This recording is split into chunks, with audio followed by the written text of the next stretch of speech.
Kings of Kings 3 this Saturday, September 23rd. The official Miami Carnival send-off. Inside 178 Newport Street, Brooklyn, New York. Featuring live Job King. Job King. Lunis Park and Electrify. Alma Boy. Mr. Legs.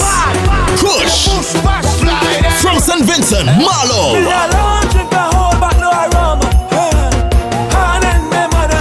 And Kemi. Representing TNT, it's Taladan. Not forgetting New York's top DJs. Hosted by Viceman Redman. Start time 10 p.m. So get there early. Get your $40 tickets now at kingsofkings3.eventbrite.com. Kings of Kings 3. The baddest fest going down this Saturday inside 178 Newport Street, Brooklyn, New York. Yeah. Ride along live. Welcome to the ride. Welcome to the glide. Put on your seatbelt. Let us ride. Don't run the red light. Welcome to Ride Along Live for today's Monday. Beautiful Monday. I'm feeling so energized. I'm feeling so hype. I'm feeling so ready. It's Monday. Love it on Monday. By the way, guys, let me put a disclaimer. Right out right now. I'm putting it out all year, taking in front. This eye right here, guys, for some reason, my eye just twitching. I don't know why. Like I don't know why. If somebody could tell me, why do your eye twitch like that? So in case you guys see my eye twitching like that, it's not no gremlin, it's not no, I ain't making sweet eye at nobody in particular. My eye just twitching. I don't know why, just twitching. All right, so disclaimer. I ain't making no intentional or unintentional sweet eye for nobody. I know we have two ladies here, beautiful ladies here, but guys, I'm not making no sweet eye. If anybody could give me a diagnosis, a prognosis for why my eyes twitching like that, this one right here, I don't know, for the whole day. On Jamaica Avenue, and this lady came up to me and she thought I was making sweet eye at her. I don't even know how to make sweet eye. Disclaimer, right? Yeah, I don't know why. Look. Let me show you. See it? See? Don't know. Sheila probably could help me with that one. Hey, Violet, how you doing? Something will make you cry? That's what it means? That means it go rain? Somebody say when your eye making sweet, I said that mean your woman go horn you. That was somebody tell me. Specky, you tell me that. Yeah. Rain. Anyway, guys, let's get into it. We have a lot to talk about, and I want you guys' input on this topic right here. Big topic, need to be discussed. An important topic as well. Now, this was the scene outside the court today. This young man, Javid Reynolds, made his first court appearance, right? Reynolds is charged in connection with the death of Jonty Robinson. Now, in case you guys have not been paying attention, this is a high-profile case. This has been a high-profile case. Now, Jonty Jonty's body was found on the BBC beach on June 17th. And Jonty is an openly gay man, a very talented singer. After his death, a whole set of rumors went out there. A whole set of rumors. Boy, you probably heard a lot of them. I think I should first start by saying condolences to the family, because I know that every time there is a conversation about this situation right here, it brings up emotion. So I'm really sorry for the family that have to go through this, because this is an ongoing conversation, and it has been an ongoing conversation since June 17th, right? But I think it's important to put it into perspective. Now, shortly after Jonty's death, celebrity publicists posted on her social media page, and also Tyler Perry, because she is, that's a friend, posted on her, both of their Instagram pages, that for some reason the death of Jonty possibly was linked to the fact that because he was gay. That created a firestorm, not only in Grenada, but around the world. NBC News picked it up, various newspaper articles. In fact, during the Labor Day parade, there was even a protest. Justice for Jonty. But as I said, the RGPF made a massive breakthrough last Friday when they announced that they did in fact have in custody this young man, Javid Reynolds. Is it Reynolds? Let me get it right. Let me get it right. No mistake here. Yeah, Raymond, sorry. Javid Raymond. Joining us to talk about this and everything associated and surrounding this particular story right here. These ladies did absolutely no introduction. None. They are very, very, very, very, very familiar. They have faces. They've been on the platform before. Help me welcome celebrity Asheida. Yeah, you see when you're a celebrity, you don't even, yeah, she's a celebrity. You didn't know that? Big celebrity. No, I didn't know. Asheida Charles, and of course, advocate, celebrity, top fan, good friend, cancer survivor, all of the above. One of my favorite person in the world. Janice, how you doing, ladies? You're fine. I'm fine. You're fine. Sure, Janice is as well. Yes, I'm fine. I'm good also. Ashida, welcome. Well, are you looking good? Thank you. Welcome. Are you looking beautiful? We nice. Are you looking nice? So? We nice. We nice to Hey. The melanin. Yes. All right, guys, so we have a lot to unpack here today. You have a whole lot to unpack. I know you guys are very opinionated like myself, and you have your views on what transpired here in this Jonty Robinson case. So let's start with you, Asheida. What's your take? Unpack this for me. What's your understanding on what transpired in this case? Okay, thank you for having me on Ride Along, and good evening to all the Ride Along fans and followers. What I think happened, first of all, let me make this absolutely clear. I was not there on the scene. I am not into like solving crimes and that kind of thing. I'm not a police officer. I want to put all these out there before they say, oh, they claim that they're experts into the situation, right? Right. But what I think, well, first of all, second of all, condolences to the family, and of course, congratulations to the RGPF on the massive breakthrough that they made. Unpacking this thing's going to be a very, very difficult task because we were not there. So all we have to go on is what we get from the investigators. And thus far, I am not very confident or comfortable talking about the intricate details because they have not shared any. I know a few reports made certain speculation or shared certain statements on the matter, but regarding information from the investigators, we can't say much on it. I have my personal opinions too, but right. Well, we'll get to it. Your personal opinion is what we want. Janice, help us from your perspective, right? Summarize it from how you saw it and as the case progressed. What was your thought process and what was your takeaway from the case thus far? Then we'll get into the nitty-gritty of the case a bit. First and foremost, Junior, as Asheida said, sincerest condolences to Jonty's family. I feel bad for the young man and the parents of the young man who is tangled up in all of this. I understand people's hurt and people's pain and people's frustration coming out of this situation. In that, if you've ever met Jonty, you'd understand that he was easy to love. He was the kind of guy that walked into the room and the room lit when he walked into the room. You walked into where he worked and he made you feel like you were the only guest in the restaurant. Mm-hmm. So from that perspective, it is in that capacity that I knew him.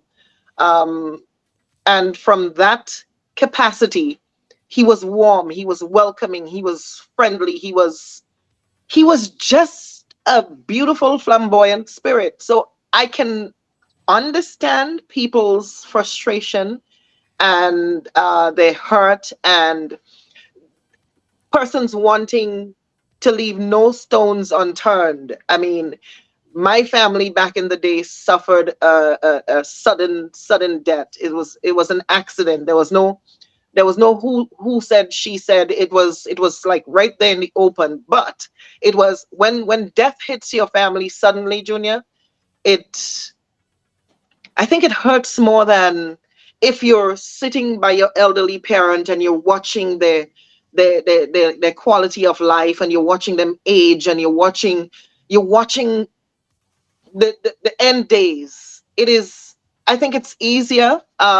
So from that perspective, I understand the outrage. I understand we are leaving no stone unturned. We are leaving, we want the RGPF to do everything they can, bring in international, bring in the FBI, bring in the CIA, I understand and I feel I can relate to that frustration. So I feel badly for everyone involved. It's a hard situation. Yeah. Whether it's somebody's daughter or somebody's son, it's basically two families losing sons. Yeah. Shortly after the case, I mean, I paid a lot of attention. I followed up on the case. I did a few vlogs on it because initially there were a forced postmortem that made reports of alleged reason for his death, and then there was a second one that said it was dead by manual strangulation. Are you guys surprised that the angle that was then taken by Yvette and Tyler Perry to then post out this information to the world, insinuating that somehow this man died as a result or because of the reason, because he was gay? What was your any one of you guys could take it when that was posted? What was your takeaway from it? Do you think that her approach was right in going about it that way, to put in that information out there, both Yvette and Tyler Perry? Junior, okay, you go, Janice. Okay. Junior, you know how and I'm going out on a limb here to say, we know, well, it would be going out on a limb to say that we know our people. Right. But we are not that kind of people, Junior. Mm-hmm. Over the years, Uh-huh. I have had, and I continue to have, numerous friends that are openly gay. And at no point, and one of the first phone calls I made after this, after the Yvette and Tyler Perry thing, I called one of my friends and I asked him, I said, have you ever gone anywhere and felt unsafe, like there was someone lurking in the shadows waiting to kill you or waiting to hurt you or to harm you? And because they made it seem like once it's discovered that you're gay in Grenada, or not necessarily gay, but once it's discovered that you're differently sexually oriented, that you're at risk. Right. And I think that is the part that brought outrage to a lot of people, because we are not that. Yeah. We are not that. Every now and then somebody out of the blue would lose their marbles and do some stupidness. But that is generally not us. So from that irresponsible point of view, it's not like the last 10 gay people that got off a cruise ship in Grenada died and it's under mysterious circumstances. It was never anything like that. To take that irresponsible stance so early in the game that's what I had a problem with.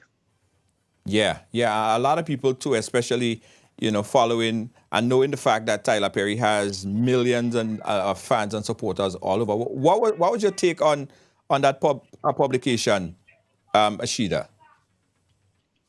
Junior, well, I have a different take on it, both because I know you shared your opinion on it as well. If I had a friend, I would want my friend to be Yvette. And that's not to say that she was right for saying the thing she said or wording it the way she did when she obviously gave Tyler Perry the information. But if I was to be murdered, I would want a friend who would put every bit of effort into finding out who my killer was. Of course, I understand that some Grenadians were outraged over the fact that both her and Tyler Perry sort of the statement painted Grenada in a bad light because we don't murder people here. You remember the conversation you and I had after the statement was posted, Junior, and you said, well, this is not what we do. We don't kill gay people. And you were very upset. Right. And I said, yes, we don't kill gay people. We're generally a peaceful people. But I clearly got her point of view. She was hurt. She was devastated. Things weren't as happening. Remember, Jonty passed away on the 17th of June. That's when his body was found, right? And for weeks on, and there were no leads whatsoever to go on. So being in her position, if I had influential friends like Tyler Perry, I might just have reached out to him, My only thing, and when I made a statement on their statement, my only thing was she should not have added that he was murdered, or they should not have concluded that he was murdered because he was gay, because at the time there was no evidence into that they couldn't have proved why he was murdered, or why he even passed away at the time, because the autopsy, we had 3 different autopsies, not 2, as you said. Remember, we had 2 local pathologists who concluded that it was just like not drowning or whatever. And then we had to bring in, the DPP had to call for the Trinidadian pathologist who came in and said that he died as a result of manual strangulation. So I had a huge, huge problem with the fact that 2 of our local pathologists didn't get it right. And so I'm still appalled, and I didn't hear anything on the matter as of yet. So that's my position on it. Yeah. So you're saying that you believe the initial phase of it, Yvette did the right thing in your eye? Not just in the initial stage. I think she did the right thing throughout. Right. You see, the only issue I have is that she gave a reason for the murder. But her looking to her influential friends for support to find who murdered her friend, I just can't see what's wrong with that. I would do the same for my friend, and I would like for someone to do the same for me. So because Grenadians are very passionate and we get very emotional because we have this patriotism running through our veins conveniently. You see?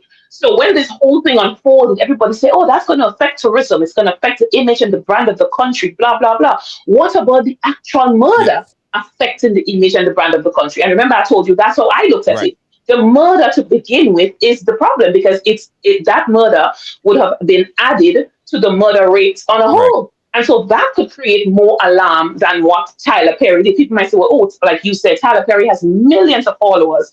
And so they would view Grenada as this hateful country when it comes to the LGBTQ family. I beg to differ. I think she did it with all heart and soul, trying to find, the person responsible for who killed her friend. Like I said, I would have left out the fact that he was murdered because he was gay, because there was no evidence whatsoever to prove that. Yeah. And I think that is the consensus of everyone who had some anger or resentment to what she said. It was that part because he was gay. Yes. Because I'm sure between the bunch of us here, we know more than 100 LGBTQ people living in Grenada. Between the three of us on this panel, we know people who are openly comfortable living, working in their lifestyle. And I don't think they're under constant threat. Yes, Jonty did in an interview said that he was beaten and provoked over the years, So taking that into consideration again, we could understand her hurt and her pain and her anger. Taking that into consideration also. Mhm. But I don't think that's a normal, usual thing that happens in Grenada. And it's on that premise. Mhm. It's only on that premise. I mean, reaching out and garnering attention and putting pressure on the RGPF to do their absolute best, I have no problem with that. Right. But it's because he was gay. And, Like, that's the only reason he died, because he was gay. Somebody jumped out of the bushes just because they knew he was gay and hurt him. That's Yes. the part I had a problem with. Do you think that the government and the police and everyone involved, the authorities, did enough to push back on that? How do you push back on that? How do you push back against what's Tyler Perry ratings these days? How many millions does he have? How do we push back on that? I mean, I don't know. I hope that they'll be responsible enough to admit that there was an error in the initial statement put out and clarify it, that Grenada is not, as was led to believe, gay hating community. I hope that part can be clarified.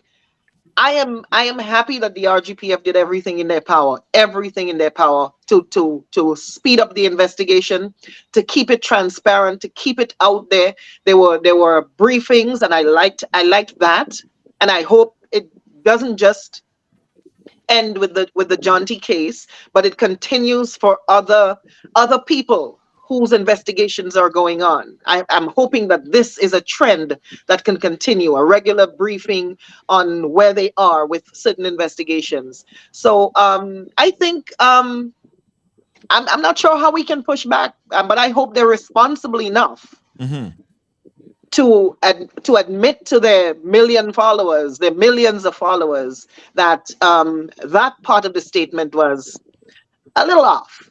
Right. Asheida, do you think that the government had a role in pushing back or making connection with the individuals to try to, clarify or put something out that is, even because this information was not confirmed? Did they do enough to push back on the negative rhetoric that was being spread?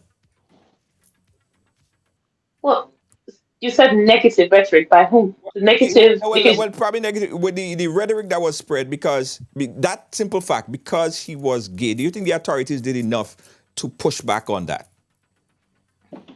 well, I'm not sure what they did, to be honest. I did listen to a few of the press conferences that they held, but I'm not sure as to what specifically they did or didn't Right. do. But how do you reach out as an authoritative body, let's say like the government or the RGPF? How do you reach out to someone who is grieving the loss of their loved Right. one? To say, don't feel that way, or don't be too emotional, or don't be too invested, or don't go to your influential friends for assistance. Like how you there's no limit to what someone has to experience when he or she is dealing with the passing, or make it worse, dealing with the murder of a loved Right. one. So on their end, I can't see them reaching out to Yvette or Tyler, but maybe on their own, like would have put out a statement to say, well, but I think Miss Assistant Commissioner of Police Vanny Cohen, I think he did give a few sentiments where that was concerned in terms of saying, there are no evidence to prove that he was murdered because of his sexual orientation or status. Right, right. Kibbs is saying, I disagree with Janice. There's a lot of implication being openly gay. People shame you, bash you, and you are not accepted in some spaces. I have heard it. I have seen it. I used to have a sports bar in Grenville, Junior, and some people refused to come to my sports bar because they said it was the gay bar in Grenada. Because the people who hung out at the bar, there were everybody hung out at the bar, and on there were nights when my friends from St. George's, my friends from St. Patrick, my friends from all over came in, and some people had a problem being there in the same space. But I am thinking, Junior, in this day and age, tolerance is an education. Yeah. Tolerance, we have to sensitize people on tolerance. We have to sensitize people on, like, at 12 Brandon is coming home and asking me questions about being gay and what is a gay person, because we come from a culture where we don't speak on that. So what's on TV now? He's seeing lesbian relationships are on TV, gay relationships are on TV, LGB, what's the other? TQ are on TV. So he's curious. He's asking, "Mommy, what is? Mommy, what is? Mommy, what is?" Because in their school, inclusivity is Right. taught. Right. And so he gets information out there, and he would come home and ask. He would come home for clarification. We have to start spreading the message that people are different. And because people are different, it's okay to be different. You may not agree, but because they are different, it's not wrong to be different. And I think that is the message that we have to start with. You don't necessarily need to walk your 10 or 12-year-old into an education about the sexually oriented people. But if you're comfortable doing it, fine. But if not, then it's a conversation that you ease into. And when they have questions, you answer honestly.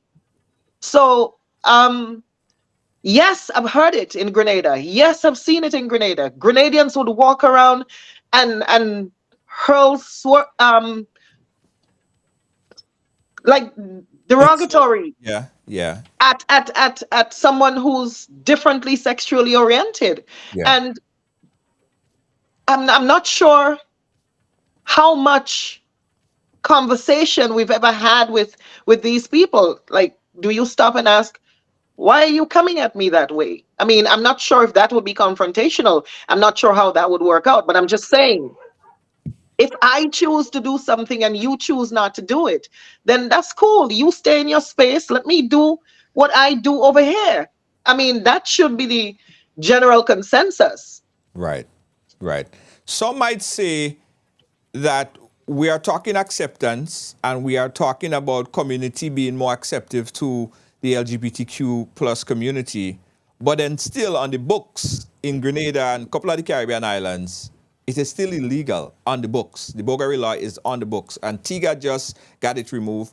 But in places like Grenada, even you might go into some churches and some pastors might preach, and it's like their sermon is about against homosexuality, right? So where do we start the conversation? Is it that the laws have to be changed before we start to get the community to accept it? Who needs to step up to the plate first? Anybody? I mean... Junior, there is a thin line between one's personal beliefs and acceptance of certain lifestyle. And so I've always said when it comes to gays and lesbians and transgenders, that we have to respect someone's right to live without accepting their lifestyle. So that's my position.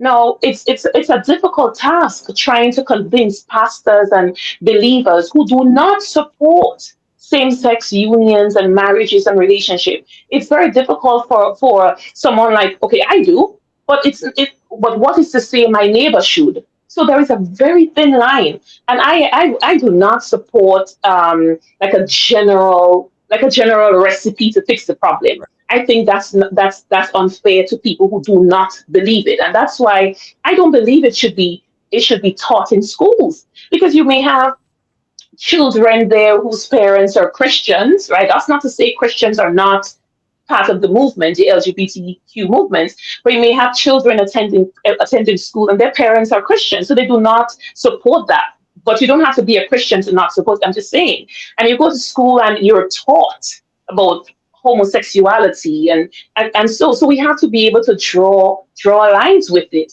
But my thing is, just as a human being, it is perfectly okay for you to respect someone's right to live in their truth without accepting what they choose to do in the bedroom. And that's my position on it. Right. Okay. We got a call. Let's take a quick call on the line. We caller right now. Caller, you live? Where are you calling us from? Hello, Jody. Hey. Yeah, this is Miss Eli Gilbert here. Good night to your panel. Hey, Eli Gilbert. How you doing, sir? Good night. I'm okay, yeah. Jody, I want to say something because of the comment I heard before, statement. Mm-hmm. And from the country where I born and grew, love, and I know, like I'm off my hand. I agree, Janice, 100%. Mm-hmm. I agree, Janice, 100%. Grenadians don't know gay people, or they don't kill you because you're gay. And that part was disturbing. Mm-hmm. He died because he's gay. A lot of gay men home who walking around and everybody know them is gay. They ain't hide. They're proud of it, and nobody kill them. When I was growing up, there was a guy from San Martin, we used to call him Susan. And all we do, not me, but I will say we, you know what I mean? Mm-hmm. We used to tease him. Grenadians tease you, or they will bully you. And I think that part is right. But they will say, oh, that gay man over there, oh, that bulla man, oh, that. They're very good on that. Mm-hmm. Nobody kill you because it's gay. And that part disturb a lot of people. I want people to understand that. The way Yvette and bring it out, Mm-hmm. it disturb people to kill you because you're gay. You understand? So that part, I think, like born and grow in Grenada. I always tell my friends out here, I rather to be a grant in Grenada than plain. Because back home, school children go to you, and they go still give you the money to suck. Or they will bully you and still give you and go to suck. You understand? Grenadians or Grenada do kill people because them is gay. And that part we have to get clear. That part is disturbing. I'm not saying bullying is right, but we have to get that clear. We don't kill because you is gay. We go quick bully you or tease you. Yes. All right. Thank you, sir. Thank you, Specky. Thank you, Specky, for your input.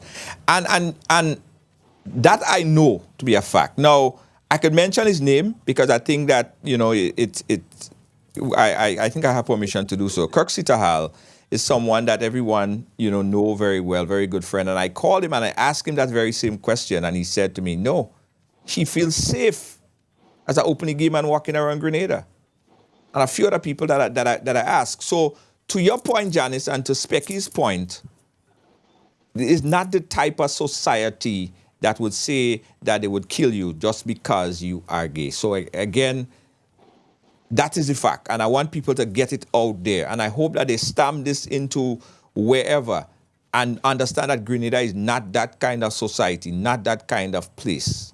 And Junior, you have to understand that human beings have gotten very, very, well, I'm not sure if they've gotten very, very sensitive, but what used to be, like, even these days in the comedy clubs, you have to be politically correct about everything. Yes. So, for example, calling someone who stammer, was a normal thing for us. Yeah. Now we're learning that it was bullying. Because we called him out of his name because he stuttered when he spoke. Right. Calling somebody, as Specky said, a bully man. Mm-hmm. To some guys, it's just for fame. They ain't mad at you. They ain't vexed with you.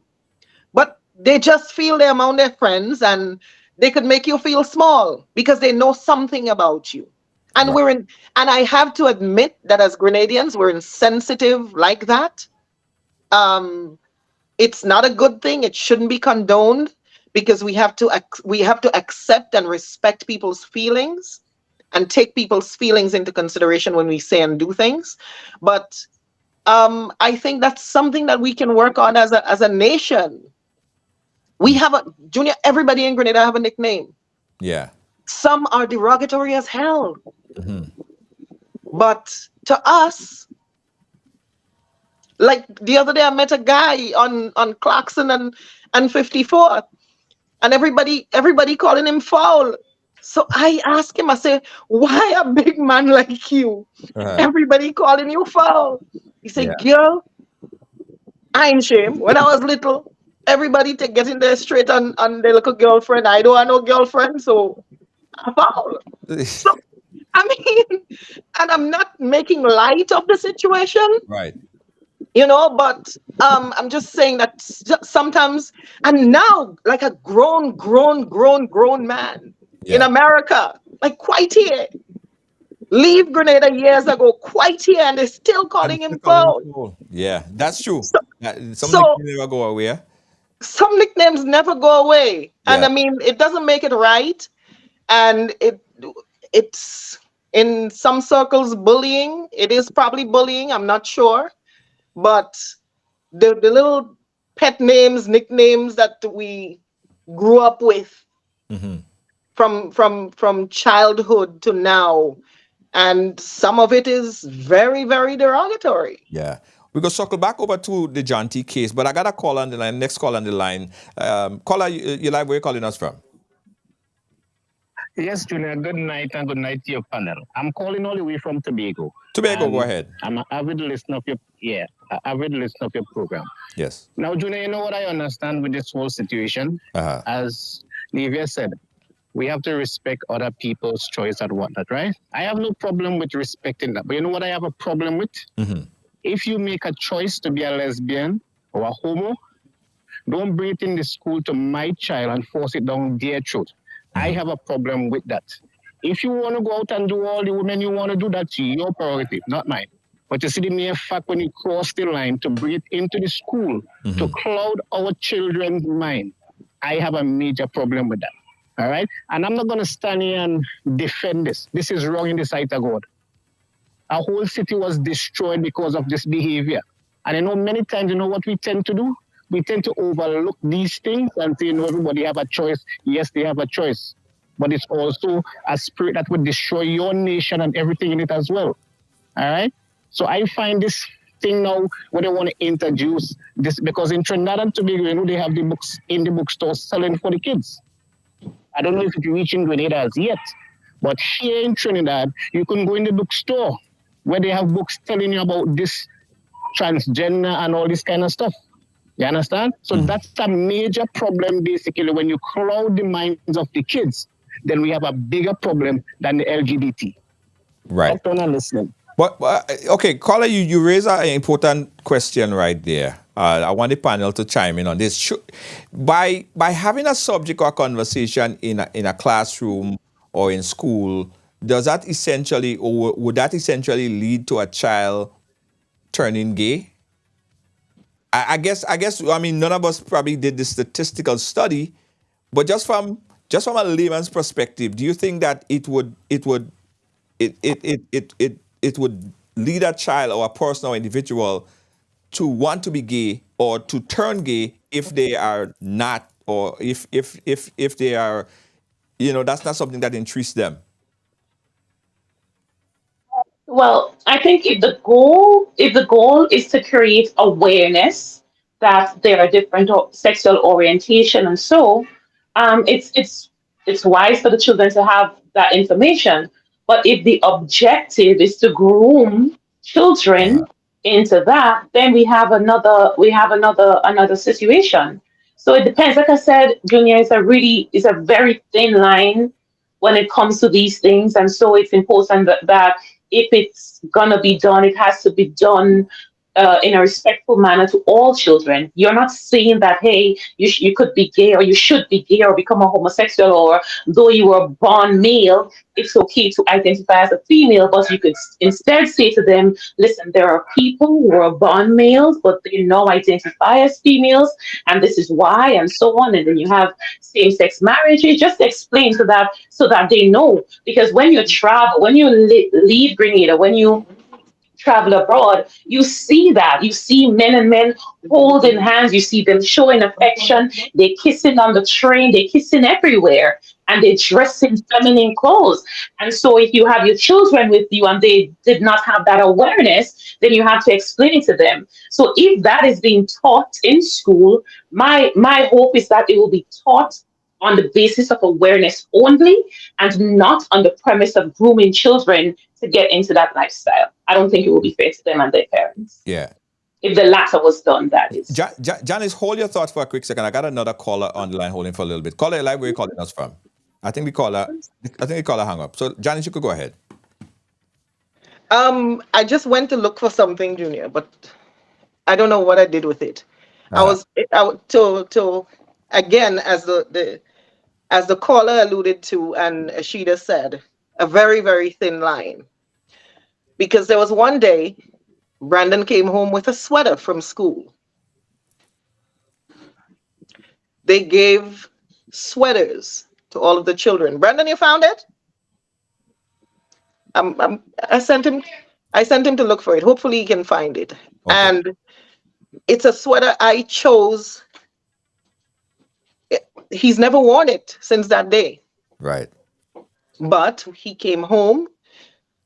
We read what was written on the sweater. We had a conversation about it. And that was the end of it. I don't think I've ever seen the sweater since that day. It's probably somewhere in the house.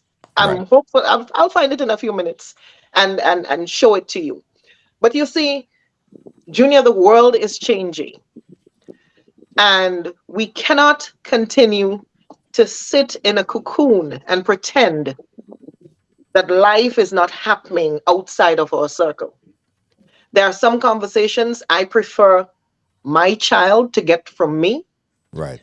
There are some education I think I am better poised to disseminate the information on.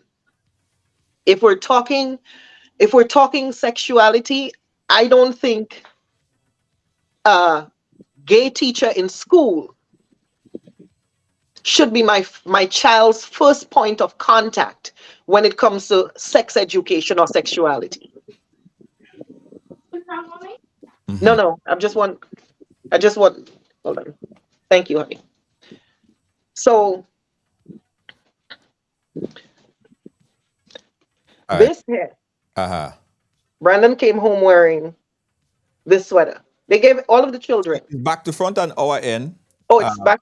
well, no, no, no. But It's right. It's right. You're seeing it right, but how we seeing it is back to front. Go ahead. okay, so What? it says isolation ends where inclusion begins. Right. Okay. Isolation ends where inclusion begins with rainbow. Right. So I went to the school and I asked, what is this about? And they said it was an anti-bullying campaign, and they wanted to explain to the children that even if you don't agree with what someone is doing, you should not isolate somebody because you don't agree. So that was basically, but it's a sweater that came home and never saw the light of day until we're having this conversation now. Junior, we're raising children and we don't know what the future holds. We don't know what the future holds. Yeah. The world is happening around us. We cannot pretend that the world is not happening around us. One of these days, your child may come to you and want to have a conversation that you don't agree with. What do you do? Right. Mommy, I think your daughter might come to you at age 14 and says, Mommy, I think I'm ready to have sex. Did you have sex education did you have sex conversations with your daughter? Did you highlight the risk of having sex this early and the responsibility that comes with having sex this early? Back in the day, my mother just tell me, go and get child and you will find out what's going on with you. Right. And then you'll figure, nobody don't helping you hold your child. So you'll figure, boy, I can't handle that boy. Mm-hmm. And you just pick sense from nonsense as you went along. But the world is happening around us. And whether we like it or not, I'm not saying to go into the primary schools and teach homosexuality. I'm not saying go into the primary schools with any indoctrination. But I'm saying sometimes you look at a child that has probably no TV at home, so they don't even have the Western influence. Mm-hmm. And you notice that little boy is very feminine. Mm-hmm. I'm not sure if you guys ever noticed that, like, it's almost like some children are born this way. Without even a TV at home. Some children are very, very feminine and little boys, and some girls are very, very masculine. Right. I was teased a tomboy all my life growing up because I could have climbed tree. Me and my brothers and them used to go and hunt manikou. We fish in the river, all kinds of stuff. I was a tomboy growing up until I came into myself, and I am a woman, 100% woman. Right. So. Hold a thought there, Janice, because it's an important point I want to get Asheida's perspective on. But let's take this call. We got a call online that's holding. Caller, where are you calling us from? Hello. Yeah, hi, caller. How are you doing? Where are you calling us from? I'm calling from New York. Yes, New York. Go right ahead. You know what baffles me, Junior? Mm-hmm. The hypocrisy. When people love to grab the Bible at their own convenience. This whole city was destroyed because of this. Now, if we want to talk about the Bible, at the end of the day, a sin is a sin. There's no bigger sin. Someone being gay, lesbian, whatever, is not bigger than committing adultery or killing someone. It's not bigger. We love to talk about clouding children's judgment, clouding their mind. It's okay for a child to see their father having multiple partners, but it's an issue for them seeing two gay. You understand what I'm saying? It's just amazing, the hypocrisy. If we want to talk about the Bible, we have to go all the way through, not at your own convenience. Yeah. Yeah, well, as I say, people always refer to the Bible for their convenience in terms of however they want to weigh it out. In fact, part of the Bible might say that slavery, as I said, slavery was legal. So everybody look at the Bible and Right, and conceptualize it in their own right, understanding. Yeah, right. yeah. That's it. All right, Carla, thank you so much. Thank you so much. I know we have to circle back to the Jonty thing, but I like the conversation about sex education and going in that realm because there are a lot of young people who are being given information, who have been given this type of information. As you said, as Janice said, her son came home with a sweater.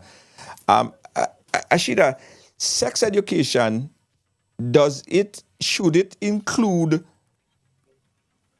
the homosexual or not homosexual? So let me don't say that word. Does it include the kind of inclusion that was?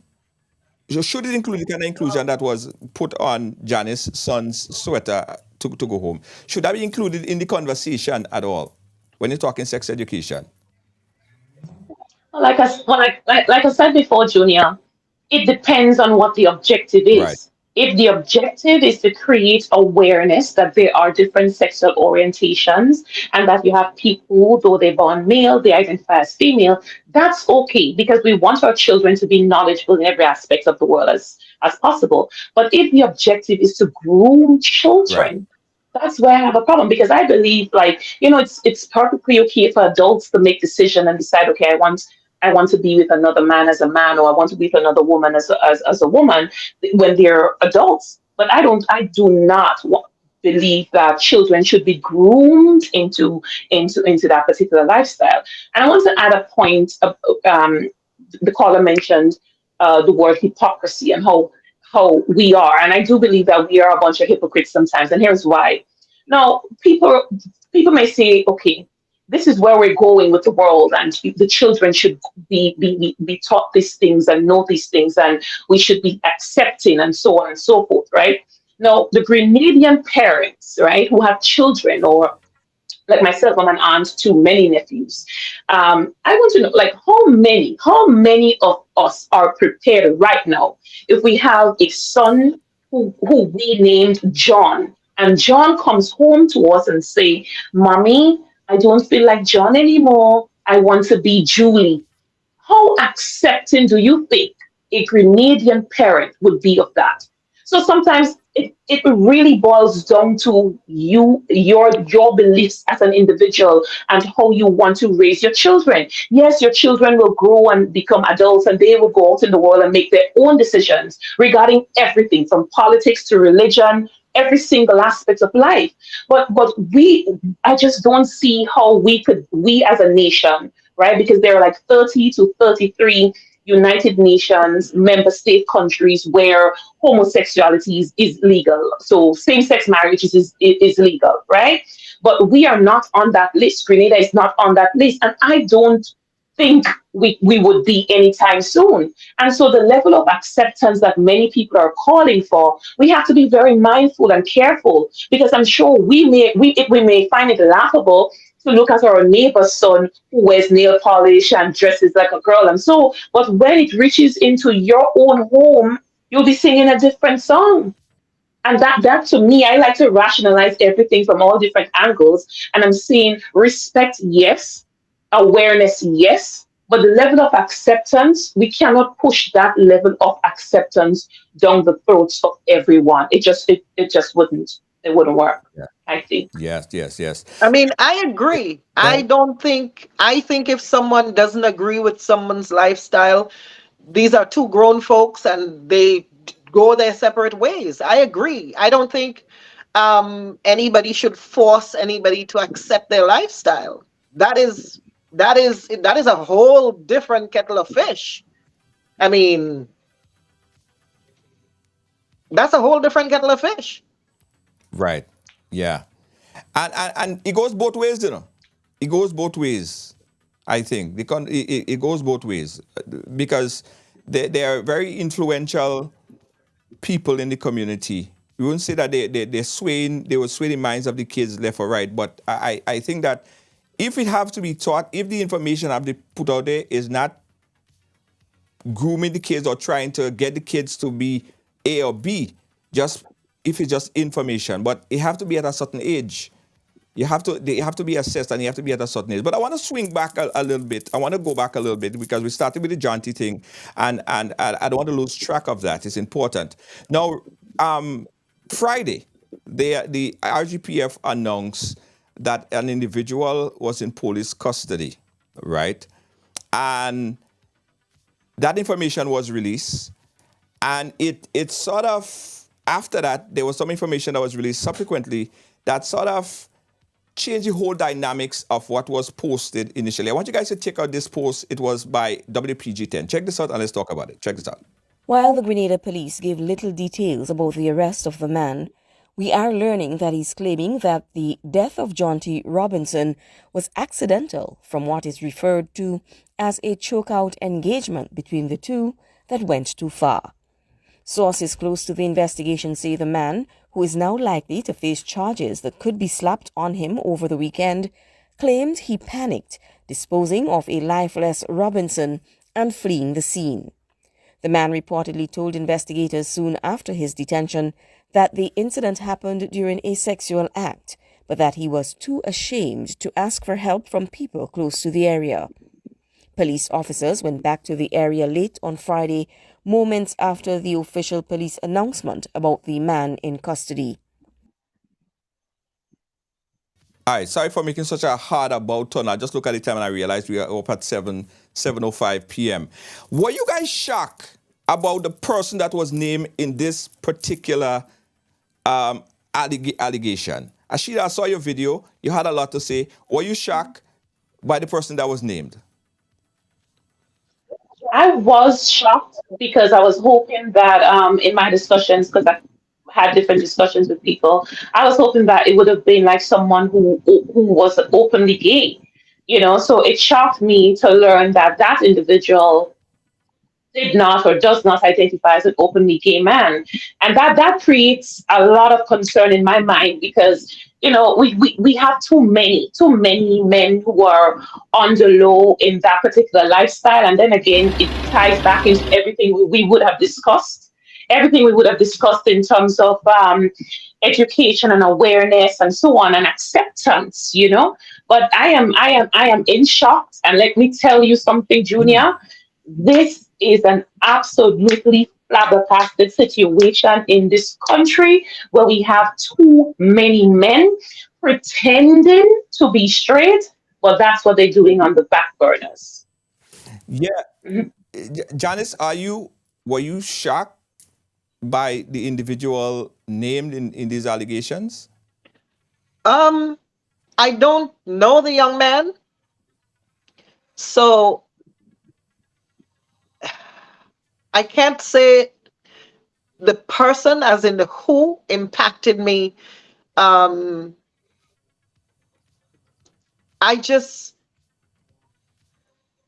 always thought it was someone in the closet.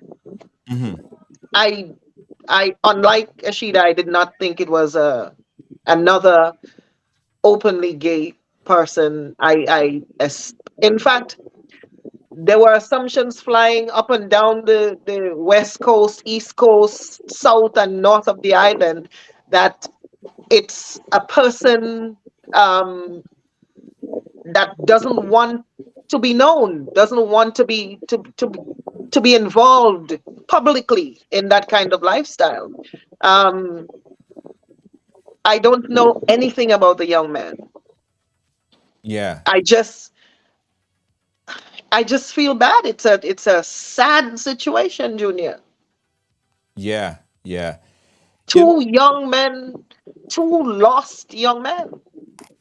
One dead, one incarcerated, or potentially incarcerated. Yes. Asheida made a point there, and she did it on her live. And I don't know if people thought she was joking about it because she was, she was laughing and making. She was having fun with the live.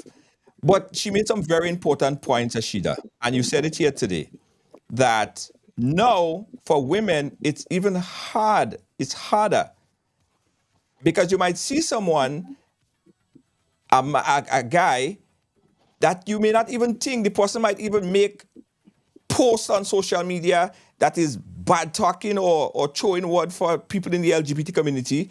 But when done, they're in fact, on the side, they are undercover. So the women, you don't know what you're actually getting. Julia, you know what? I see women as being very disadvantaged in this entire situation. I do believe men should be allowed to lead their truth, and if that's their choice, that's their choice. But look at what it's doing, right? We have 30 to 33 countries where where same-sex marriages are legalized, right? So that's more men. Women, we were already sharing the things, but no, you have more men who can legally marry. And then to add it to that, you have some men who are doing it on the down low. And so that has to be a concern, because you see a man, you think he's straight, you have an attraction towards him, you form a relationship, and then, to find that out that he's a closeted homosexual, that's a totally different thing. That could give you high blood pressure instantly. And that's the discussion. I think we more of us need to have that. Like, we can't do this in an hour. We need more Yeah. time to iron out some of these issues that many women face. And you know what's mostly disturbing to me are the men who know through and through, it's in your heart of hearts that you are gay. That's the lifestyle you want. That's the sexual orientation you crave. But you're going to go on because you're in this society where that lifestyle is not as accepting, and you're going to find yourself a girlfriend, you're going to get her pregnant, and then you're going to marry her. So you're going to have a whole family while having sexual intercourse with men on the other side. That's a very disturbing thing when you picture it, if you could picture it as I could. It's a very disturbing So thing. do you women have any way of? I mean, I know the answer already, but I will still ask it anyway. Do you have any way of identifying or even finding out if that person might be? Do you get any hints? Do you have an intuition? Let Janice answer, because I already gave my test on my life. So let Janice say what she can Um, do. Junior, I have a problem with men who spends more time with their man friends Uh-huh. than they spend at home with their wife and children. Um, I see this as I would question that all day, every day. Every chance you get, you're out with your male friends. You're going to a party. You and your boys roll in. When you get to party, you should be holding somebody and dance, but yet you're rolling with your man friend. Um, it's a lot of little tells. You call yourself a gallus, but you and six man in a Toyota Corolla going up the road. You should be rolling like a pimp if you're a gallus. You, your girl, she friend, all she nice friends should be rolling up to the club. There's some Junior, there are some little things that I question. I don't know if I'm petty, but there are some little things that I question. Um, there are some men out there who find time to spend as much time with their male friend while their children are at home yearning for some manly companionship, some fatherly companionship. How do you explain that? Junior, we have to take this back a notch even further. You see this thing we as parents do, in that we buy dolls for our girls and we buy trucks for our boys, and Spider-Man for our boys. We have to be careful of the little indoctrinations. How does a man learn how to treat a woman? How does a boy learn how to treat a woman?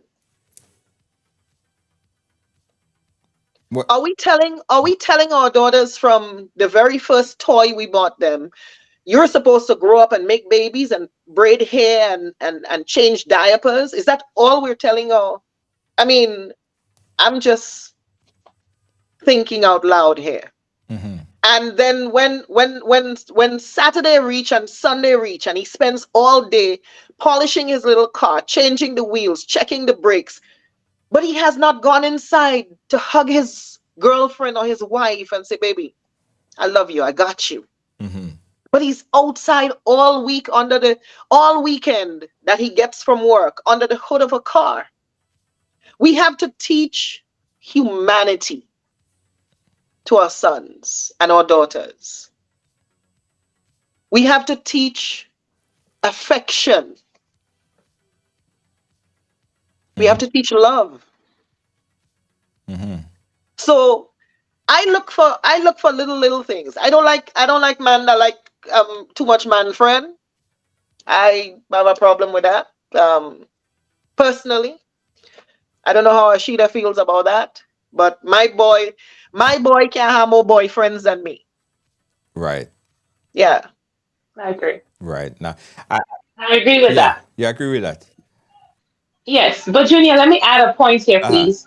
When we just started this, you said that you had a conversation with Kirk and Kirk Caesarhal, who is my dear friend, and you said he said that he feels safe living in his truth here in Grenada.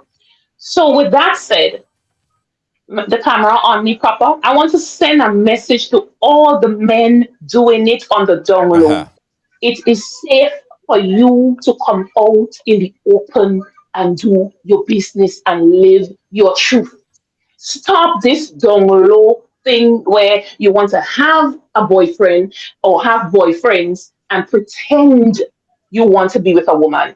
If Kirk feels safe and other people living their truth feel safe in this country here, stop pretending that you're hardcore and you're gangster. Stop it. Start living in your truth. So tomorrow, God's willing, put your gel in your hair, put on your wig, do your nails if you like, and come out swinging. But it doesn't have to be all of that. No, I'm not saying. I'm just trying to exaggerate it a little bit. This is a Sheeta being a Sheeta. I'm just saying, come out 100% in all your glory. Launch yourself. Here am I. This is me. We won't hurt you because this is not what we do. This is not what we do in Grenada. This is a generally peaceful country. You're allowed to live in your truth once you're being respectful with it. Because you see this thing, Junior, like I said, it is very, very concerning what they're doing. It's very concerning. And we're not just looking at the social implications, but the medical consequences of it. Because this is a very easy way for diseases to circulate. You understand what I'm saying? You have a man with men, and he has a family. He has a wife and kids going home to, pretending to be this heterosexual figure when he knows he's not. So I just want to encourage all of them. Tomorrow, Tuesday, God's willing, come out in all your glory and shine like the diamonds that you are. Oh God. Morris Franklin says no, it's not safe. Let's take this call. I have to go on a quick break, but let's take this call first. Caller live, where you calling us from? Yes, Junior, it's me again. Tobago in the house. Yeah, Trinidad. Tobago, go ahead. Lady, I wanna ask lady one question, right? Junior, you know when a man cleaning a car on a Sunday, right? You know what that teaches son, especially if you have sons in your family? It teaches them to be responsible. It's all about being responsible. You have something, it means that you have to take care of it. Understand me, Junior? You have a wife. Teaching your son is if you have a wife, you have to take care of your wife as well. All right? I do something, Junior. No mother could teach a son how to man. A man has to do that job. If you understand me. Right. A man has to do that job, and that's a rule and form of a father. If you understand, Junior. Junior, I have two sons. As much as they love their mother, they spend more time with me because of the fact that we do things that would really teach them how to be a man. A mother could never teach a son how to be a man. But she can advise him, but he still need that father figure.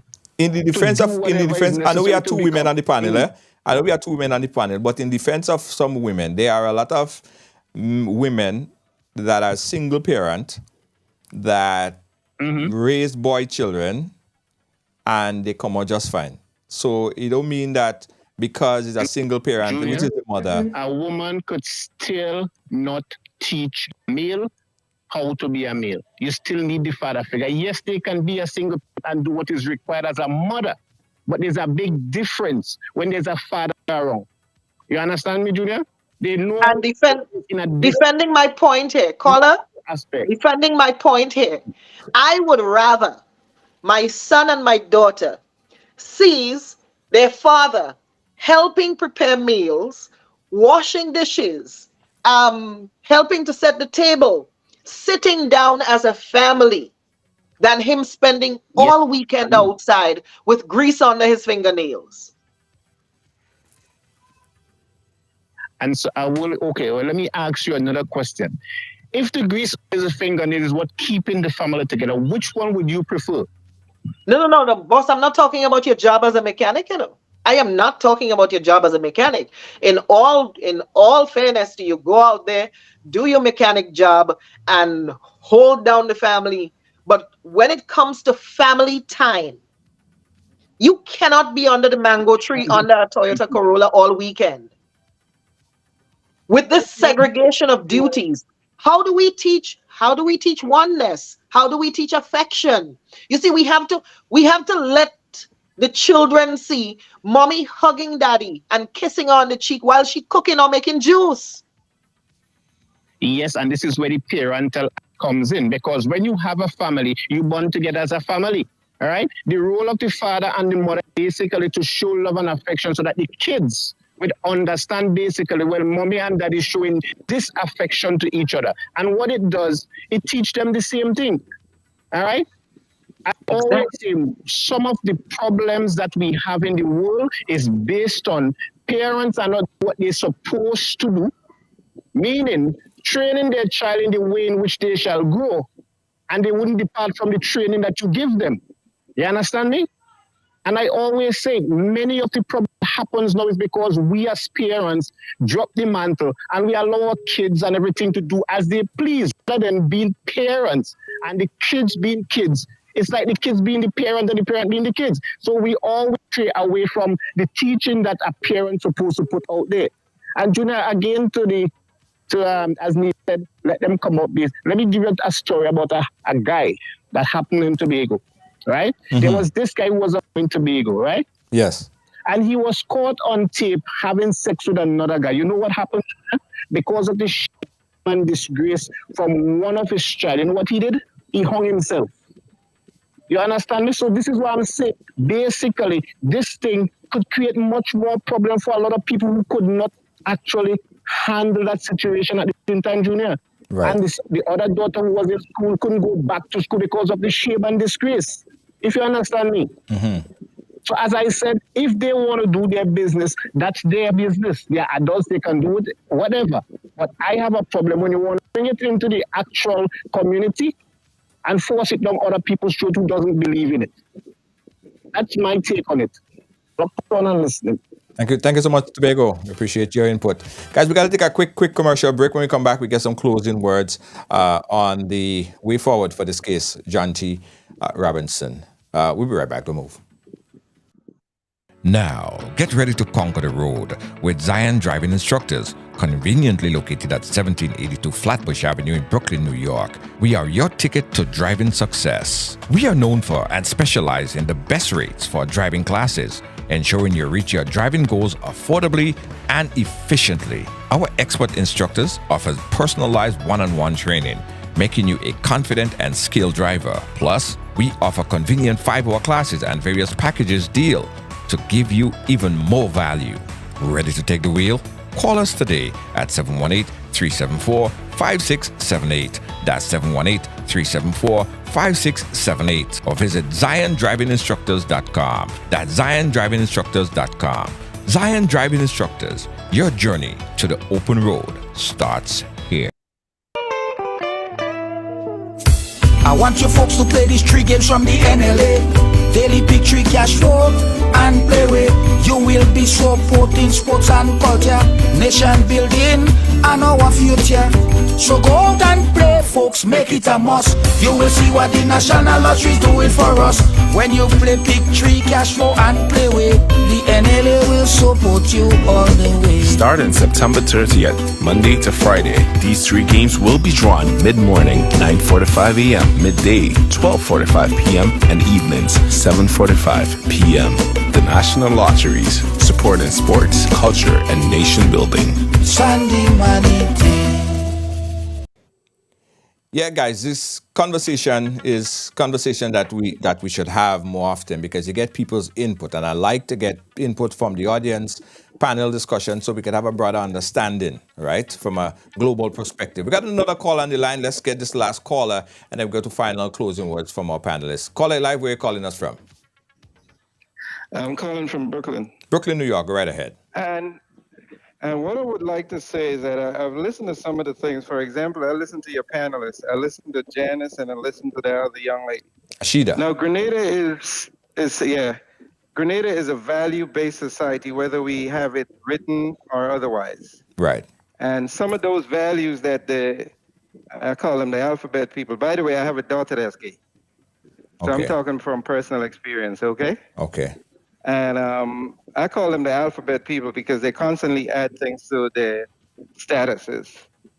And one of the things that we fail to realize is that this whole Jonty thing, that lady, what's her name? Yvette Noel, sure, what's her name? Yes. She, in my opinion, and that's just my opinion, she used that opportunity to get mileage off of a sad situation. That's my opinion. What has she contributed to that young man's development as a person? But we don't know. And we can't assume Right. personally what she Right. did, because we simply And don't know. I understand that. The thing is that painting Grenada and Grenadians in a bad light is never a good thing, because we're a strong people. We're small, but we're proud people. Right. And hence the reason why I'm actually calling this evening. Because I listened to Janice talking about how much million. I don't care if Tyler Perry got the world and he owns the world. We have a stake in it. Right. And Grenadians have a place in the world. And as a child of the Grenada Revolution, we should never allow people money and the influence to detract us away from our values and who we are as a people. That's all I'm going to say. And I wish them all the best. But the Royal Grenada Police Force did a very good job, and you have to give them credit for it. Yes. Okay, we cannot be constantly bending our values to suit everything as that shows up. We are Grenadians. We are the sons and daughters of Julian Fedor. And we have to be mindful of who we are and what we are. Can I ask the caller a question? Caller, you said you had a child that is gay. I have a daughter that's gay, yes. Mm-hmm. What was that initial conversation like? Well, we haven't had the initial conversation yet, to be honest with you. Or you just finding out that today? That is something, no, not today. Because she shared it with her siblings. Because I'm somewhat of one of those parents that you come to me, you better come correct. So she hasn't had that conversation with you yet? No, she haven't had that conversation with me, and there's a reason why she haven't had it with me. Are you going to raise it with her? No, I'm not. She's an adult. Okay, and I'm gonna give her that respect. Right. I am not gonna get involved in her business unless she shows up and say, "Look, Dad, this is the case or that is the case." When she does, we'll have that conversation. Wow. Do you feel differently about her? No, she's my child. Right. But I'm going to tell her from my perspective and my upbringing what my values are. Yeah, but caller, the thing about it is, right? The thing about it is, I know we're going in a whole other direction here, but let me just touch on it really quickly. You make your kids, you don't make their minds. Any one of us, we could have kids, and they may grow up to be lawyers, doctors, whatever, and the sexual preference is not determined by you. It might be it may have been determined by their life experiences. So not necessarily life experiences, but as you said that, right? Not to cut you off. And there was something y'all mentioned about it being done in school. Now that in of itself is what I would term as subjective indoctrination. Because if your kids are molded into adults, kids don't just born and become adults overnight, right? Right. So they learn what they grow and they learn. And if we introduce these kind of lifestyles to them in the school system, they would think that it's acceptable norms. Right. You understand? So what we have to do is that let them, there's just some things in life that we have to allow people to venture into on their own.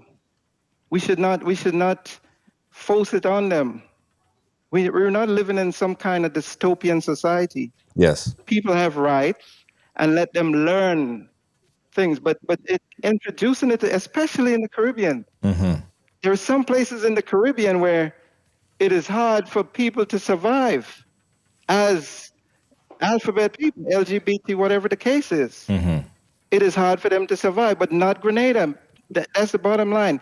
Not Grenada. And I had a problem, and still have a problem with the fact that Yvette Noelsher reached out to her influential friends all of a sudden, and stating that Grenadian is murdering these people. No, we're not. And we won't be, because they've been there from jump. Right. Okay, and it goes to that point that I called in reference to. And I would never, ever give her any credit for doing something like that, because you claim to be such a Grenadian and believe in Grenada, and so believe in Grenada and don't believe in you trying to get mileage off a sad situation. Okay? All right. Thank you, caller. I appreciate so y'all your good night and enjoy the rest of the show. Thank you so much. Thank you. Thanks, caller. All right, cool. Wow, we half an hour overtime. I just got a cue from my producer. Like, God, Junior, half hour overtime. Let's get some closing thoughts. Asheida, starting with you, your closing thoughts about this whole conversation here. Wrap it up for us. Okay, well, first of all, we've been on for an hour and a half.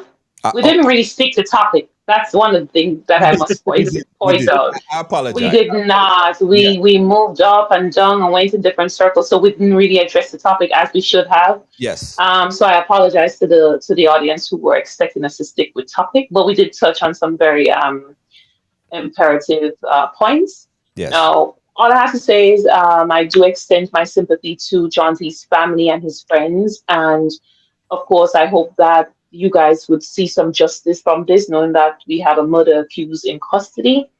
And to the men on the jungle, I just want to encourage you to live your truth, babies. Do your do, and stop trying to manipulate women into believing that that's not what you wanted. This is what you want. And I hope, Junior, we can have a conversation about that, like full 100 on another show. Yes, absolutely. Thanks everyone for listen, we put in a funnel and we go straight to that funnel. We don't divert in, we don't shake it. Yeah, I hope so. We must stick to topic. Sticking to topic is very, very important for an audience, We did speak about other things, but the other things that we spoke about, I think it was important to talk about. Yes, they were.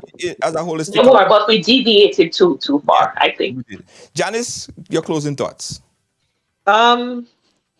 2 families lost sons when this incident happened. The investigation is still ongoing. We will look at it unfold. This here should be a learning experience, as Asheida said. If that is the lifestyle you're pulled towards, then do you. I mean, it must be hard being with someone that you don't love, laying there with someone at nights, having babies, being married and counting the years with someone that is not it for you. It's not your person. That must be a hard lifestyle, and to some of the ladies that's going through this, married to these situations, I feel badly for you.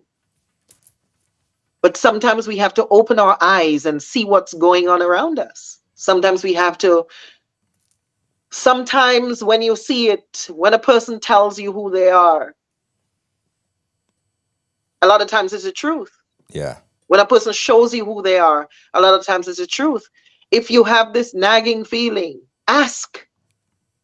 And I hope a lot of people learn from this. It's difficult in a community like ours. In a community like ours, coming out as a gay man, woman, it's not easy. I'm sure it's not easy because we're very judgmental. We like fames, Junior. Yeah. We like fames. Yeah. And we will push somebody. And you see, we a lot of times we speak on mental health and we forget to take into consideration that the person we're addressing a comment to may not feel too positive about what is being said, so factoring in all this, how we treat people, how we make them feel, how it is a slippery slope. It's a lot, Junior, and I just hope that somebody learns something from this situation. Condolences to Jonty's family, to the family of the young man who's involved in this scenario. I feel badly for him. I feel badly and that is, I'm just assuming here that it was some kind of relationship gone playing too hard. Right. So I wish everyone the best in this situation, Junior. It's a difficult situation. Yeah. And old people say, when your neighbor house on fire, wet yours. Yeah. And it's a difficult situation for both sides, as you rightfully said. Yep. Because the mother and the family of Mr. Raymond, they're going through it. And we feel it for them as well. Possibly the shame and the embarrassment that probably going around in the community. We feel it for them. But listen, Janice, thank you so much. Asheida. Hold on, Junior. I have to mention one thing. One thing. Remember, I don't know if you saw some of the stories circulating, right? That some people at the very top could have been responsible. Yes. Now, you see, Grenadians, we didn't touch on that. That was a very important thing. Oh, yeah. Because many Grenadians expected an arrest to be made by someone high up in society. And so we have more rumors being added to the rumors that were already there. My thing is with Grenadians, right? We cannot want to have our cake and eat it at the same time.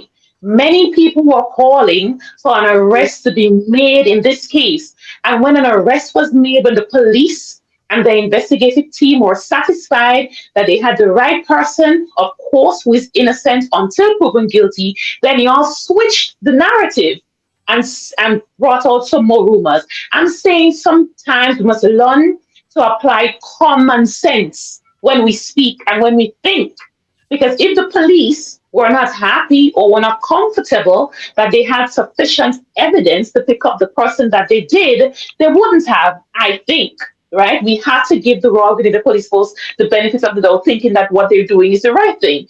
And so, because the whole incident with the arrest and so did not fit into your bubble of narratives, you all brought more narratives into the equation. So I wanted to add that in. No, I wanted to. Asheida, you're damn right, because I've seen some ridiculous posts. I don't even want to mention it because it's so ridiculous, right? In terms of how people are thinking about this process right here. It's insulting to the RGPF. Another thing, the RGPF is an organization, 90-something% solving rate.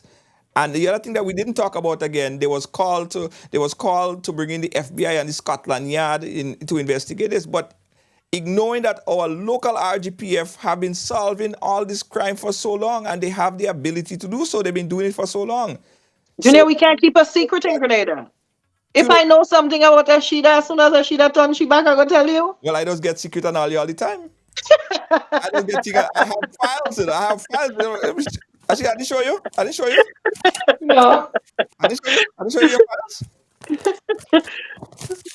No, the RGPF and the Grenadian community, because a lot of times, Junior, we don't like stupidness, you know? True. We like stupidness. Yes. And when stupidness go down, we does get horrors. Now people are stuck. People are stuck. Yeah, people are stuck. People are stuck, man. Things just fly all over the place. The RGPF, kudos to the RGPF. Kudos to the RGPF. You know what I mean? They are serious about crime fighting and investigation. I mean, there are some little things that happen and we give RGPF blows, but holistically, I mean, they're probably one of the best solving rates in the region. Quite possibly. Yes, I don't understand how people who've never even taken the police exam, how they just want to solve a crime on Facebook. Yeah. You know, I just don't understand it. They put all the pieces together and they form the conclusion that it's someone, who has high societal ranks who committed the murder. So I think they should be arrested as well and serve as witnesses, these people. Because they had to have been present. Because if the investigative team is telling us one thing, as in they have a murder accused, innocent until proven guilty in custody for a crime. But the Facebook investigators are saying, no. The Maxine is someone else. Then we should should call them in and put them on the stand. And then you'll hear them, oh God, I just said that, I don't mean it. I must calm down. And the funny thing about it is if people had information pertaining to this particular investigation, they could have go forth and get the money. It's 100,000. Exactly. Come forth with your facts. You know, and bring it forth, get your $100,000 and call that judge. We didn't talk about this, guys. We didn't even talk about this. So who gets the money now? That's what I want to talk about, guys. Lord of mercy. This is what we want money. No, who gets the money? Because I made a post yesterday. I know it upset a lot of people. People even message me privately and see what the hell I'm talking about. Who gets the money? Who gets the money? Well, let's wait to hear from Tyler Perry. Let's wait to hear what he says. Maybe he'll send it to you, Julia. RGPF got the information from. The most key piece of information, whoever the RGPF got the most key piece of information, the RGPF then needs to reach out to Tyler Perry to collect the reward money on behalf of the person. Yes. But I think if I to be honest, if I were Tyler Perry, money nothing. Not after how Grenadians dragged me. I wouldn't give. I say my account's on hold, it's frozen. Money nothing. Money nothing. I ain't giving my money to do what for who? Nah, I ain't giving it. Well, let me tell you who should get the money. The person who gave the lead information to it. What money? There's no money. We ain't giving away money. That's what I'm telling you. Money nothing. Why y'all want the man money now after how the man was dragged and beaten verbally? No, sir. Money nothing. My money, haha. No money. The RGPF could do some summer programs with bringing some young people, mentorship programs. We have use for that money. Call Tyler and tell him we want your money. Hey, I tell you. I'm not supporting that at all. I should say money nothing. Money nothing. That money is good. I told you $71,000 in. Asheida and Janice. Thank you for having me. Thank you and taking the time out to chat with us. Guys, we got a closing word. My closing word. Let's take a quick commercial break and we'll be right back.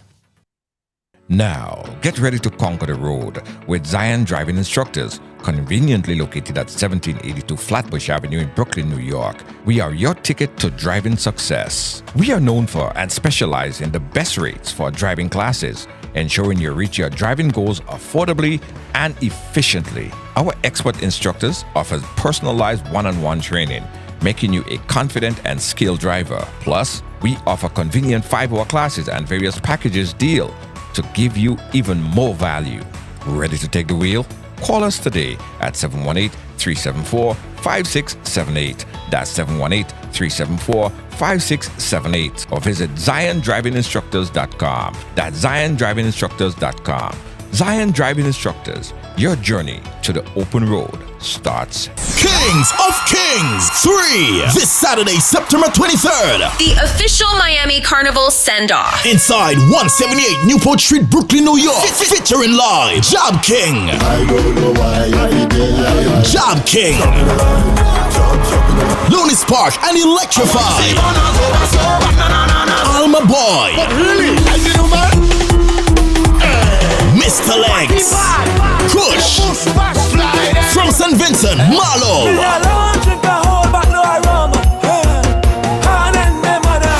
and Kemi. Representing TNT, it's Taladan.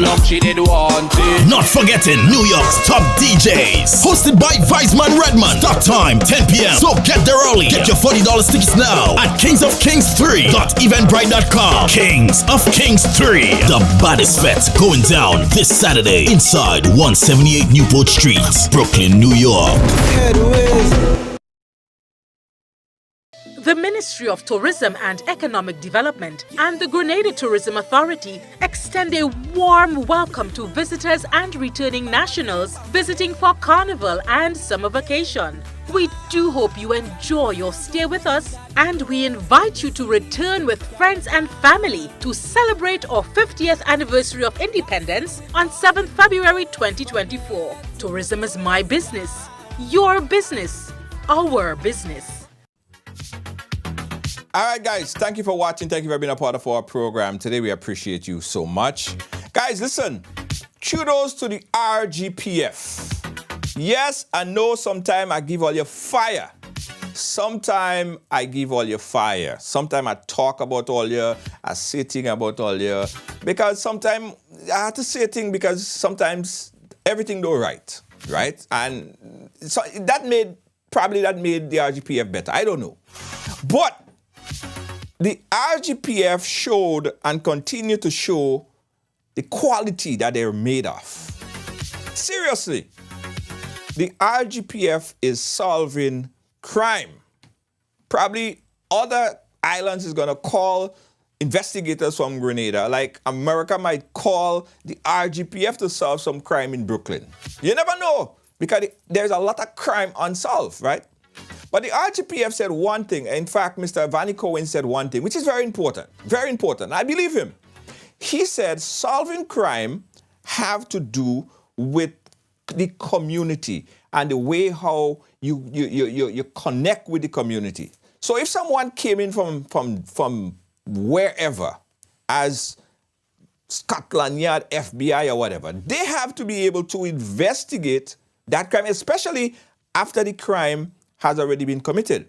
Because remember, when a crime is committed, you have evidence and collection of evidence.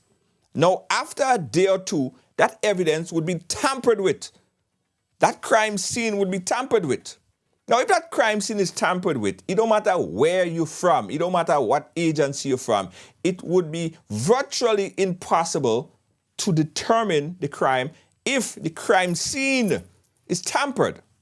So the RGPF and other investigative bodies have to then get information from the community, connect with the community, get leads from the community, and nobody could do it better than a local infrastructure force, right, that relies on the community for information. A lot of the times, guys, many times, you saw when there was incident of robbery. Remember the series of robberies that occurred?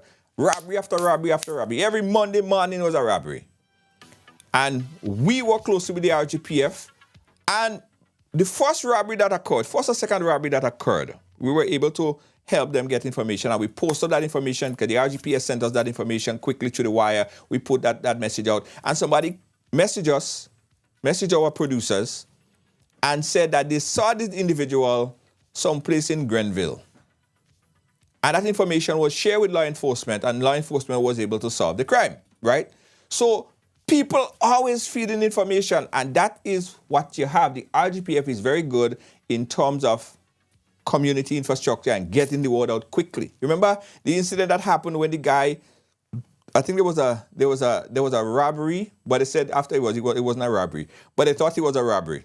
And quickly they sent out some information to the wire. And as they sent it out through the wire, other media outlets put it out there. And it turned out to be, it wasn't a robbery, but it showed that the system was working adequately. So that is what is needed. So no crime-solving force, even if they came from Bethlehem, could solve a crime if they're not present at the crime scene early enough to gather investigation, gather forensics, cordon off the crime scene. So kudos to the RGPF for doing what they did. Patricia says, stop about the RGPF solving crime in America. Somebody call the mayor and tell him to bring the RGPF to investigate some crime in Brooklyn. Call the mayor, somebody. Investigate some crimes happening in Brooklyn. But seriously, guys, so I say this to say, kudos to the RGPF. You get blows sometimes. I'm guilty of giving you blows, but I also giving you credit when credit is due. And this is where credit is due right now. Kudos to you for crime solving, right? At least you're doing your part. The next part now is for the judge, is for the lawyers, is for the next step. But the RGPF did the investigation, found the person, charged the person. The DPP is going to do his thing. The court going to do their thing, and that determination would be made. And we ain't jumping ahead of the thing, right? They say innocent until proven guilty. We're not saying that the individual is in fact guilty of the crime because we don't hear the evidence. We don't see the evidence, right? But we'll continue to follow the case. Gathering evidence is critical. Yeah, that's the same thing I said. Gathering evidence is critical. Exactly, precisely what I'm saying. So again, kudos to the RGPF. I give all your blows, but this time, it's praises all you're getting. Okay, Vanny Cohen, big up yourself and all the top brass at the RGPF. Guys, I was telling you earlier about the Kings of Kings concert in Brooklyn, and that's happening this Saturday, the 23rd. Get your tickets and get ready to come on down. It's going to be a magnificent event. Check it out. Click that link right now to pick up your ticket. The Kings of Kings 3. The Islands Invasion. Alma Boy, Looney Spark and Electrify. Marlo, Mr. Legs, and a whole lot more. Get your tickets. Click the link right now for more information. Okay. What else is happening? Guys, if you love Ride Along, you love the program, right? You love what we do? You like what we do? You like what we do? You want to see us continue? You want to make a little donation? You want to support the platform? Do that. Click that link that just came into your chat, or just scan that barcode right on the top of the screen. Right there. That one right there. That one right there. This one, right there. Scan the barcode and support. Thank you. Also, you can send us some stars. We appreciate stars, all right? Donation. Sign up to the group. Become a supporter. We love the supporters and the non-supporters too. Thank you. Jab Princess, how you doing, my friend? Jab Princess, how you doing, my friend? You good? Big up yourself, Jab Princess.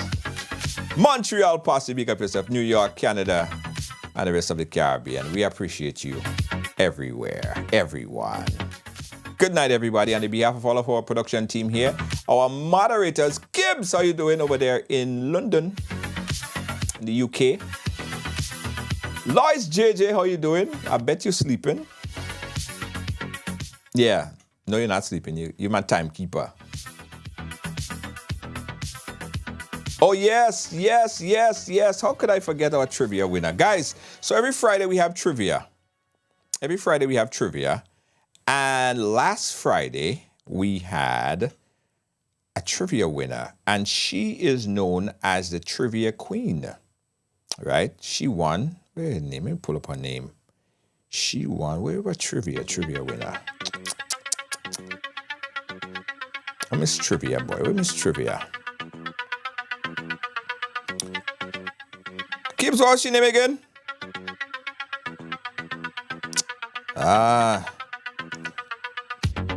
So anyway, when I find the name, I'll tell you. But playwright trivia, guys, every Friday is real fun. It's real vibes. Real vibes on a Friday. And when you win, you get a big hug and a nice point. You forget? Kibbs, you forget. Kibbs forget. All right. Big up our trivia winner. I'll big up tomorrow. I'm looking for the file and I can't see it either. Lord, I must. Look, I'll lose the thing and delete the thing. All right, don't worry about it. Big up. Asheida, thank you. Janice, thank you. All of our viewers, supporters, muchos gracias. See you guys tomorrow. Don't forget, also Ride Along Live is a platform where everyone have a story to tell. Everyone. Including you. You got a story to tell too. Yes, you. I'm talking about you. You right there. Yes, you. You have a story to tell. Inbox us. We want to hear your story. All right? We want to hear your story. Right? You have a story to tell. Also, if you have a business, right, and you want to advertise on Ride Along Live, you want to send your business viral, give us a call. We'll hook you up. With one of the best rates in advertising, Ride Along Live. Will take care of you. We don't only run your ads, we market you, we send you out there, we push you out to over 10 million viewers per month. We're cooking with gas. Yeah.